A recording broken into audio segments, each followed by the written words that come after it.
આપણે આજે અભ્યાસ કરીશું આર્ટિકલ વિશે. આર્ટિકલ તમે પ્રાઇમરી સેક્શનમાં ભણી ગયા છો, પરંતુ માધ્યમિકમાં, સેકન્ડરી એજ્યુકેશનમાં અને અલગ રીતે આપણે આજે શીખીશું. આર્ટિકલ, સર્વપ્રથમ આર્ટિકલનો કોઈ ચોક્કસ અર્થ ન થાય. આર્ટિકલનો કોઈ ચોક્કસ અર્થ ન થાય, પરંતુ એને સમજવા માટે ઉપયોગ કરવો તો એક થાય. સમજવા માટે ઉપયોગ કરવો તો એક થાય.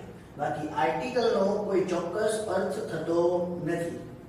પણ જો આ આર્ટિકલ નાઉન એટલે કે નામ તરીકે વપરાય, આર્ટિકલ નાઉન એટલે કે નામ તરીકે વપરાય તો એનો અર્થ લેખ. ન્યૂઝપેપરમાં છાપાની અંદર જે લેખ આવે એ લેખને પણ ઇંગ્લિશમાં આર્ટિકલ જ કહેવાય, પણ શેના તરીકે વપરાય? નામ તરીકે. આવી જ રીતે વસ્તુ એટલે કે થિંગ્સ એટલે કે વસ્તુ, આ વસ્તુને પણ આર્ટિકલ પણ કહેવાય. એટલે કે નામ તરીકે વપરાય તો એનો અર્થ થાય શું? લેખ અથવા વસ્તુ. પરંતુ ગ્રામરનો જે ટોપિક આપણે આર્ટિકલ શીખીશું એનો કોઈ ચોક્કસ અર્થ થતો નથી, પણ સમજવા ઉપયોગ કરીએ તો શું થશે? એક. જોઈએ આર્ટિકલ. આર્ટિકલના બે પ્રકાર છે, એક ઇનડેફિનિટ આર્ટિકલ અને એક ડેફિનિટ આર્ટિકલ. ઇનડેફિનિટ આર્ટિકલને ગુજરાતીમાં કહેવાય અનિશ્ચિત આર્ટિકલ.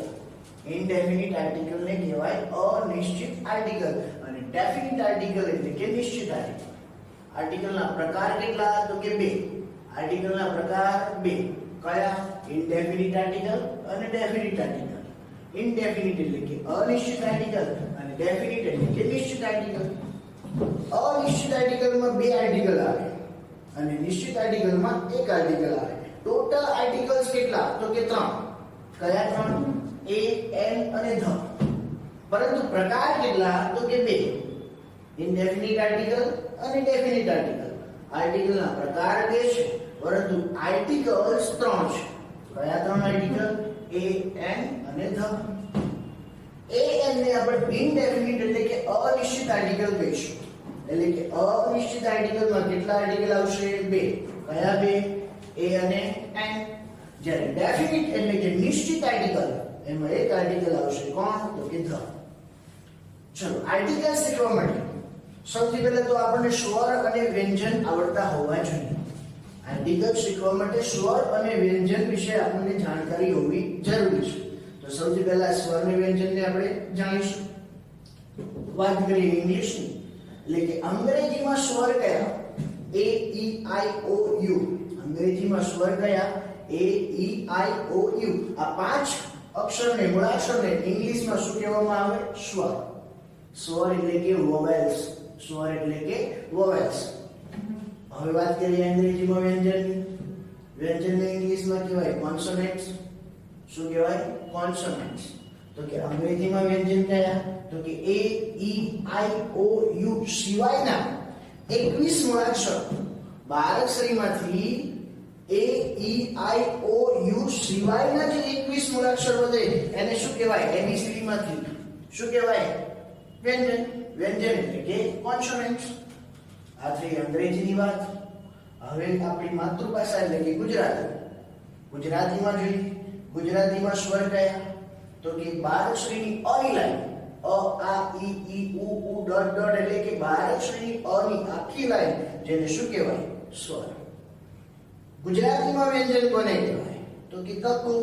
ક થી જ્ઞ સુધીના તમામ અક્ષર એટલે કે કક્કો આખો, જેને શું કહેવાય? વ્યંજન. તો કે આ થાય આપણે સ્વર અને વ્યંજન. પરંતુ આપણે અહીંયા આર્ટિકલ શીખવા માટે ગુજરાતી સ્વર અને વ્યંજન આવડતા હોવા જરૂરી છે.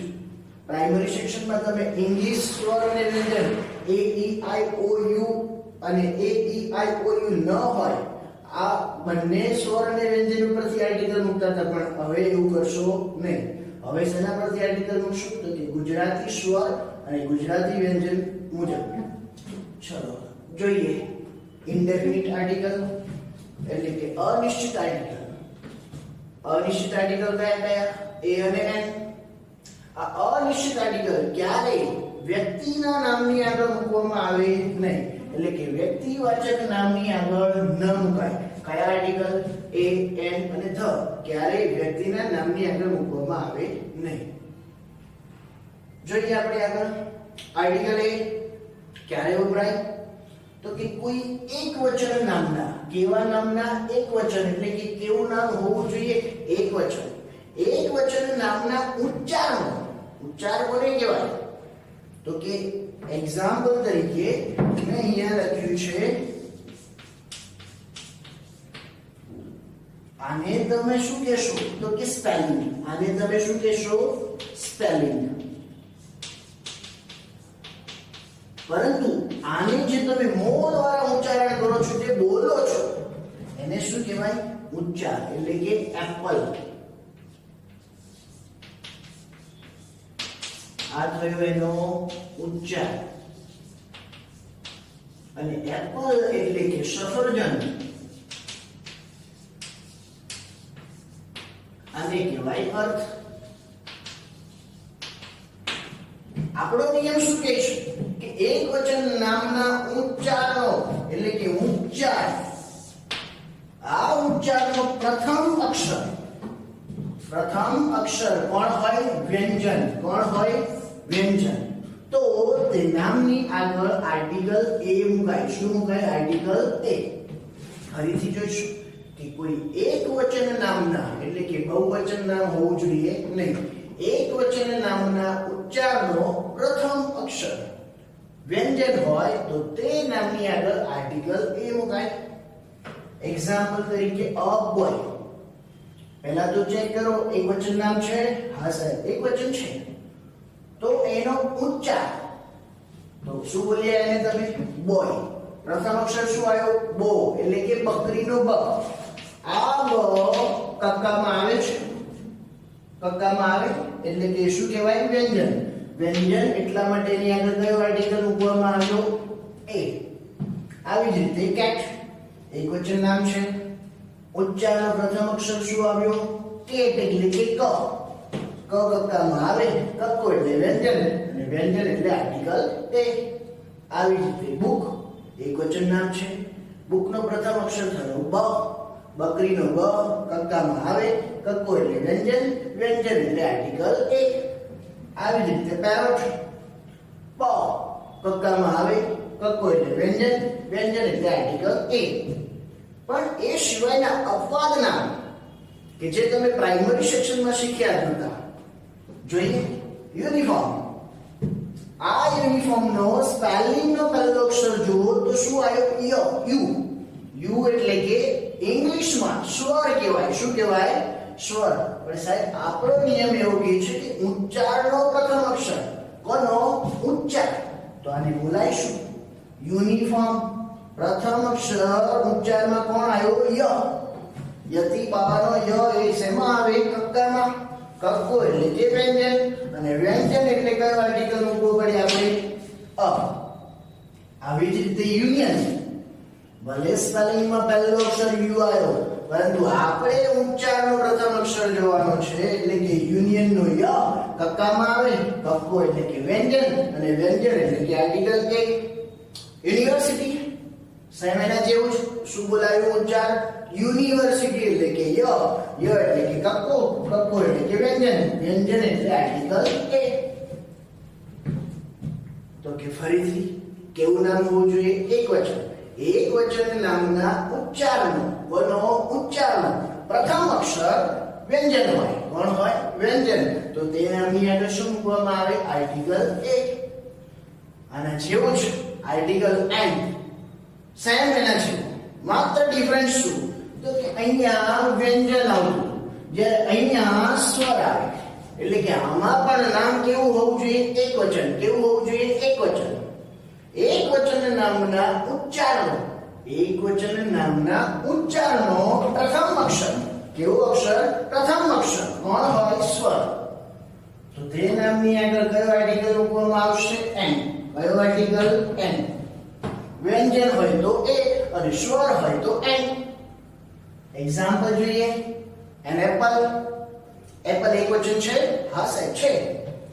પહેલો અક્ષર આ એ જોઈને મેં એન મૂક્યું છે ના. શું બોલાય એને એપલ. પ્રથમ અક્ષર એનો કોણ આવ્યો? અ. અ એ ગુજરાતીમાં શું કહેવાય? સ્વર. સ્વર એટલે કયો આર્ટિકલ આવે? એન. અને જેમ એન ઓરેન્જ એક વચન નામ છે. હા, પહેલો અક્ષર શું બોલાય છે? ઓ એટલે કે અ. અ ગુજરાતીમાં શેમાં આવે? તો કે સ્વરમાં. સ્વર એટલે કયો આર્ટિકલ મૂકવો પડે? એન. એના જેવું જ અમ્પાયર એક વચન છે. હા છે. પહેલો અક્ષર શું બોલાયો? અમ્પાયર. અ. અ એટલે કે ગુજરાતીમાં સ્વરમાં આવે. સ્વર એટલે આર્ટિકલ એન. એના અપવાદ નામ જોઈએ તો કે ઓનેસ્ટ મેન. કેવો મેન? ઓનેસ્ટ, પ્રામાણિક માણસ. કેવો માણસ? પ્રામાણિક માણસ. અને હોનેસ્ટ મેન શું બોલાય? Honest man. કેમ? તો કે એચ એ સાયલેન્ટ વર્ડ છે. સાયલેન્ટ નો ક્યારે અવાજ આવે? ના આવે. એટલે કે સાયલેન્ટ વર્ડ ને ક્યારે બોલવામાં આવે નહીં. તો કે ઓનેસ્ટ મેન, નોટ હોનેસ્ટ. શું બોલ્યા ને? ઓ એટલે કે પહેલો અક્ષર આવ્યો અ. અ એટલે કે સ્વર. સ્વર એટલે કે કયો આર્ટિકલ મૂકવો પડે? એન. આના જેવું જ બીજું નામ an hour. Not called hour but called hour. Hour એટલે કે કલાક. એક વચન છે. આ છે. પહેલો અક્ષર શું બોલાયો? અ એટલે કે સ્વર. સ્વર એટલે આર્ટિકલ એન. એના જેવું જ એસટી બસ. કેવી બસ? ST bus. એસ એક વચન છે. હા છે. એસ એટલે કે અ. પહેલું શું બોલાયું? એસ એટલે કે અ. અ એટલે કે સ્વર ને સ્વર એટલે આર્ટિકલ એન. વિદ્યાર્થી મિત્રો, આજે આટલું જ આપણે પાર્ટ 1 આર્ટિકલ નો પાર્ટ 1 આપણે શીખ્યા. હજી આપણે ઇનડેફિનિટ શીખ્યા. હવે આપણે શીખીશું ડેફિનિટ આર્ટિકલ. કયો આર્ટિકલ? ડેફિનિટ. જે આપણે બીજા ભાગમાં શીખીશું. મને આશા છે કે મેં જે ભણાવ્યું તમને બધાને દિલથી બહુ જ પસંદ આવ્યું હશે. તો લાઈક કરો, સબસ્ક્રાઇબ કરો અને શેર કરો. નમસ્કાર.